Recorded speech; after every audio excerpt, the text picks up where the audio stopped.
ಜಗದೀಶ್ ಶೆಟ್ಟರು ಹಿಂದೆ ಮುಖ್ಯಮಂತ್ರಿಯಾಗಿ ಪಕ್ಷದ ಅನೇಕ ಜವಾಬ್ದಾರಿಗಳನ್ನು ವಹಿಸಿಕೊಂಡು ದುಡಿದಂಥ ಒಬ್ಬ ಹಿರಿಯ ವ್ಯಕ್ತಿ. ನಮ್ಮೆಲ್ಲ ಕಾರ್ಯಕರ್ತರ ಅಪೇಕ್ಷೆ ಇತ್ತು ಅವರು ವಾಪಸ್ ಬಿಜೆಪಿಗೆ ಬರಬೇಕು ಅಂತ ಹೇಳಿ.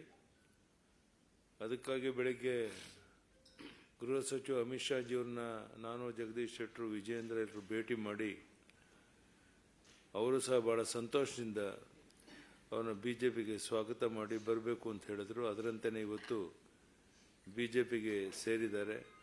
ನಮ್ಮ ರಾಷ್ಟ್ರೀಯ ಅಧ್ಯಕ್ಷ ನಡ್ಡಾಜಿಯವರನ್ನು ಸಹ ಈಗ ನಾವು ಭೇಟಿ ಮಾಡ್ತಾ ಇದ್ದೇವೆ.